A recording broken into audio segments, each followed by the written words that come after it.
퇴직해서 가장 안타까운 부분이 제가 현직에 있을 때 좀 더 열심히 이 복음의 가치, 신앙적 가치, 우리가 성경 말씀 믿는 대로 현직에서 일을 했으면 더 많은 동료들 통해서 우리가 지금 일어나고 있는 시대 현상이 사실 이 보편적 가치가 무너지는 그런 시대인데, 이거를 기자들은 그냥 종교계에서만 하는 얘기다 정도로 이해하고 전혀 다루지를 않고 있죠. 교계 언론은 열심히 다루는데 사실 이 문명이 지금 무너지는 이런 시대 위기를 일반 언론에서 경고해야 되는데, 그 문제의 본질을 모르고 있고 단지 동성애는 뭐 다양성이니 사람의 취향에 관한 거니 뭐 이런 정도로 인식하고 있으니까 엉터리 같은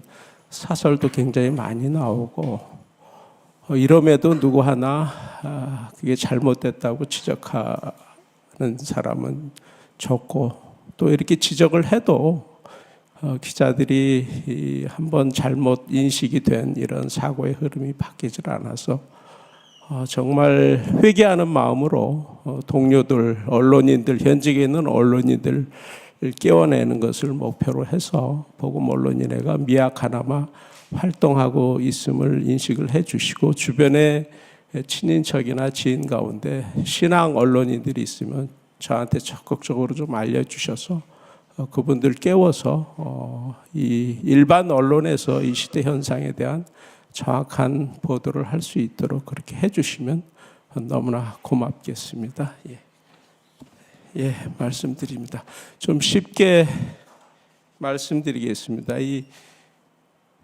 저희 같은 신앙인들 정말 개인이나 나라나 복을 받는 비결 너무나 간단하죠. 하나님 말씀대로 살면, 즉 하나님이 정하신 율례와 법도를 잘 따르면 개인이나 나라나 복을 받고, 또 어기면 반드시 화가 따르고 저주를 받게 되고, 그 성경에 다 그렇게 말씀 기록돼 있죠. 사실 구약 성경 말씀은 이 이스라엘이라는 나라를 통해서 이 말씀이 그대로, 언약의 말씀이 그대로 지켜지는 것을 그대로 기록된 것이 바로 구약의 역사 아니겠습니까? 구약에 수많은 왕들이 있었지만 이 하나님의 율례와 법도를 따라 지키는 왕들은 드물고 어기는 왕들이 대부분이었고, 결국 이스라엘이라는 나라는 망하고 2000년 동안 유랑민처럼 이 백성들이, 이스라엘 민족들이 고난을 당할 수밖에 없었죠. 신약 시대도 원리는 똑같지 않습니까? 말씀대로 살면 복을 받고, 말씀을 떠나 살면, 말씀을 무시하면 저주를 받게 되고 화를 당하게 되는 거죠.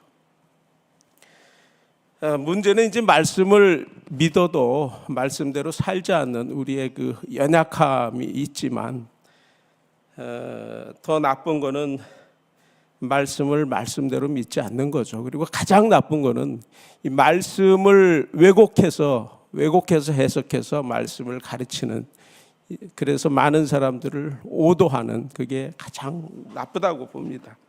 모든 성경은 하나님의 감동으로 된 것이라고 이렇게 분명히 기록되어 있는데 이 말씀을 무시하는 거죠. 인간의 이성으로, 논리로 성경을 마음대로 해석하고 이 과학의 틀에 맞춰서 억지 해석하는 이런 흐름들, 진화론, 반성경적 자유주의, 신학의 퀴어 신학이라는 이 망측한 것까지 나오는, 사실 그럴듯해 보이지만 실상은 사람들, 우리의 영혼을 뇌락질하는 그러한 철학과 헛된 속임수 아니겠습니까? 이 세상 초등학문으로 하나님을 재단하는 그런 어리석음들이죠. 그럼에도 이 서구 기독교 선진국들은 이 흐름에 무너졌다고 봅니다. 이 성경 말씀을 못 지키니까, 성경 말씀을 자유로 해석해서 이렇게 되니까 신학교가 무너지고 신학 학생들이 무너지고 이 잘못된 목회자들 나오고, 결국 교회와 성도들이 바로 서기 어렵게 되지 않았습니까? 결국은 신학이 무너지니까 이 차별금지법, 이 저항하는 힘이 없어지고 결국 차별금지법 통과되고 이렇게 되니까 동성애 세력들 더 큰 소리치고 이 남녀 구분 없애는 이런 창조 질서이니까 이 정상과 비정상의 구분 없어지고 아예 뒤바뀌는 그런 세상으로 지금 가는 흐름에 있지 않습니까?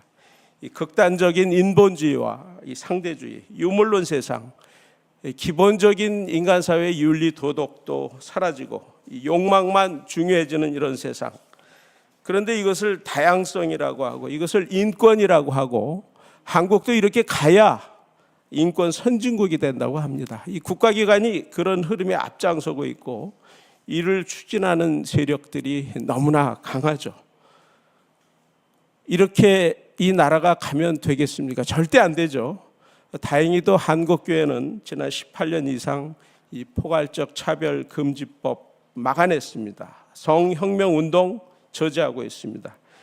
이는 성경의 신적 권위를 절대적으로 믿는 확고한 믿음으로 교파와 교단의 차이를 뛰어넘어서 서로 연합해서 반성경적 사조를 단호히 거부했기 때문 아니겠습니까? 이 자리에 앉아 계신 한 분 한 분들이 다 역할을 귀하게 했기 때문이라고 저는 이렇게 생각을 합니다. 이 동시에 하나님이 너무나 큰 은혜를 아직까지 한국에 부어주고 있는 것이죠. 앞으로도 지속적으로 이러한 악법들을 막아내고 성혁명 흐름을 저지하는 것은 물론이요, 이제 이러한 것은 무너진 기독교 선진국을 한국이 세워야 한다는 그런 사명으로 다가오고 있고 그 흐름에서 오늘 성수협이 이렇게 시작된다고 이것이 하나님의 섭리라고 저는 이렇게 믿습니다. 어제부터 시작된 이런 성경의 신적권위 수호운동협의회 이 성수협 출범을 계기로 해서 성경 말씀을 온전히 지키면서 이 식어가는 이 시대의 기도가 다시금 뜨거워지고 부흥의 불길이 타올라서 지구촌 전체를 불사르는 성령의 역사가 일어나기를 간절히 바람하지 않습니다. 예, 감사합니다.